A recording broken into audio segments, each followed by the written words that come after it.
নমস্কার। আজকে আমি অ্যামোনিয়াম কার্বনিকাম এই হোমিওপ্যাথিক মেডিসিনটি সম্পর্কে আলোচনা করব।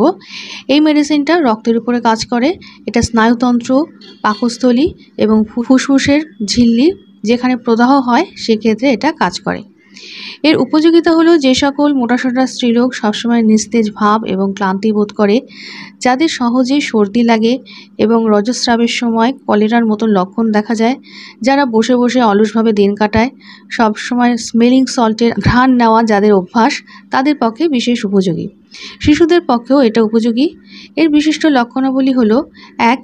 বুকে ঘরঘরানি শব্দসহ নিদ্রালুতা অথবা অচৈতন্য ভাব, হাত বাড়িয়ে কিছু ধরতে চায়। 2. ঠোঁট নীল বা বেগুনে বর্ণ এবং জিভ কটা বর্ণ হয়ে যায়। 3. সকালে মুখ ধোয়ার সময় নাক থেকে রক্তস্রাব হয়। 4. শরীর থেকে যে স্রাব বের হয় অর্থাৎ মল, মূত্র, রজস্রাব, এগুলো সবই হচ্ছে ক্ষতকর বা এক্রিট। 5.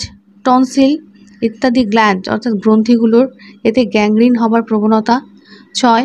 যেন হাড় ভেঙে যাবে, হাড়ের ভেতরে এরকম ব্যথা। 7.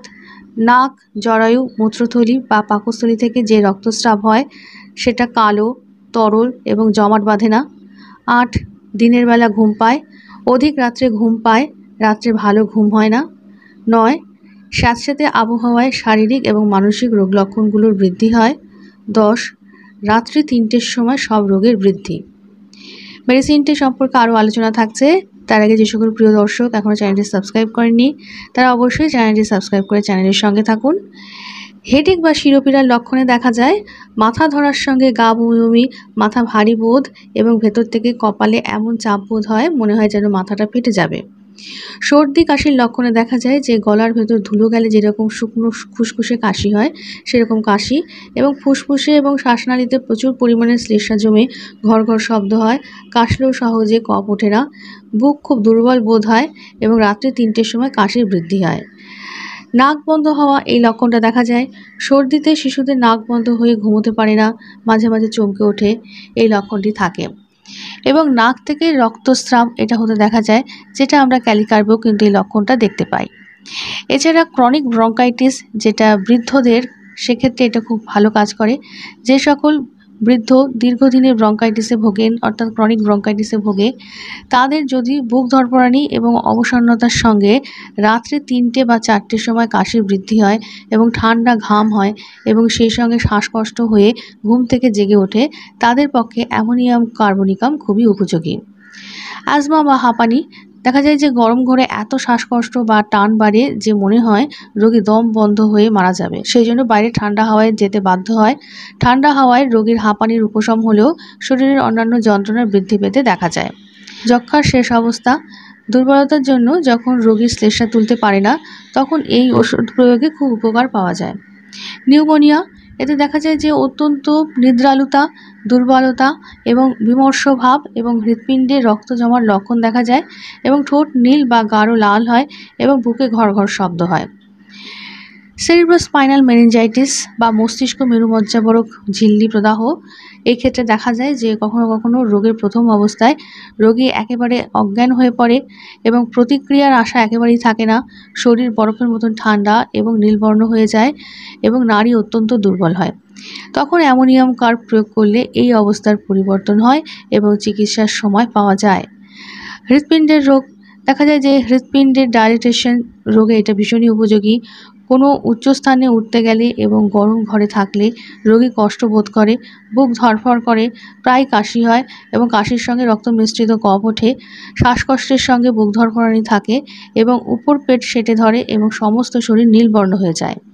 ফিমেল সিমটমসে দেখা যায় যে মেন্সেস টু ফ্রিকুয়েন্ট, প্রফিউজ এবং আর্লি, অর্থাৎ এটা খুব তাড়াতাড়ি প্রচুর পরিমাণে হয় এবং কালো কালো চাপ চাপ রজস্রাব হয়, অর্থাৎ ক্লটেড ব্ল্যাক অ্যান্ড কোপিয়াস, এটা হতে দেখা যায়। এবং ডিসমেনোরিয়া হয়, অর্থাৎ কলিকি পেইনস থাকে with hard difficult স্টুল and fatigue, এটা হতে দেখা যায়। এবং মেনোরেজিয়া এবং ডিসমেনোরিয়া দুটোই দেখা যায়। এছাড়া লিউকোরিয়া সিমটমসে দেখা যায় যে বার্নিং এক্রিড ওয়াটারি এটা লিউকোরিয়া হতে দেখা যায়, এবং অর্থাৎ তরল জ্বালাসহ ঝাঁঝালো স্রাব এটা হতে দেখা যায়। স্কিন সিমটমসে দেখা যায় যে ভায়োলেন্ট ইচিং অ্যান্ড বার্নিং ব্লিস্টার্স থাকে, স্কিনের উপরে প্রচণ্ড চুলকানি এবং ফোসকার মতন ইরাপশন থাকে, এবং স্কারলেট র্যাশ থাকে, মিলিয়ারি র্যাশ, অনেক ধরনের র্যাশ থাকে, এবং ম্যালিগন্যান্ট স্কারলাটিনা হতে দেখা যায়। এছাড়া যে ইরাপশনগুলো বের হয় সেগুলো ঠিক মতো বের হতে পারে না, অল্প অল্প করে বের হয়, কারণ ভাইটালিটি তার কম থাকে।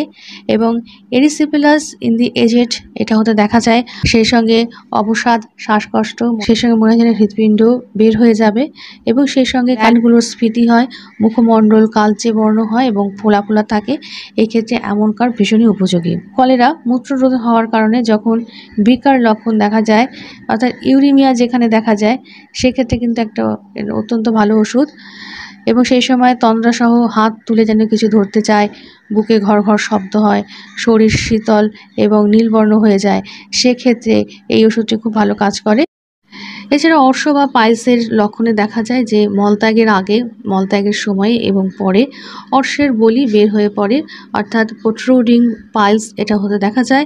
রোগী হাঁটতে কষ্ট বোধ করে এবং এই পাইলসে ব্যথা থাকে, এবং শুয়ে থাকলে এই পাইলসটা কমে যায়, অর্থাৎ বেটার লাইং ডাউন। এবং মলত্যাগের সময়ে এবং পরে অর্শ থেকে রক্তস্রাব হয়, এবং ইচিং ইন দি অ্যানাস সেটা দেখা যায়, মলদ্বারে চুল করে থাকে, এবং রজস্রাবের সময় অর্শের বৃদ্ধি হতে দেখা যায়। মোডালিটিসে দেখা যায় যে বৃদ্ধি বিকালে ঠান্ডায়, স্যাঁতস্যাঁতে আবহাওয়ায়, ঠান্ডা খোলা বাতাসে, জলপট্টি লাগালে, কাপড় কাচলে, শেষ রাত্রে 3টে থেকে 4টে, এবং রজস্রাবের সময়, এবং হ্রাস বেদনা স্থানে বা পাকস্থলীতে চেপে শুলে, শুষ্ক আবহাওয়ায়, এবং এটা 6 পোটেন্সি খুব ভালো কাজ করে। আজকে আলোচনা এই পর্যন্ত। পরবর্তী ভিডিওতে আবার আরেকটি হোমিওপ্যাথিক মেডিসিন নিয়ে আলোচনা থাকবে। সবাই ভালো থাকুন, সুস্থ থাকুন, নমস্কার।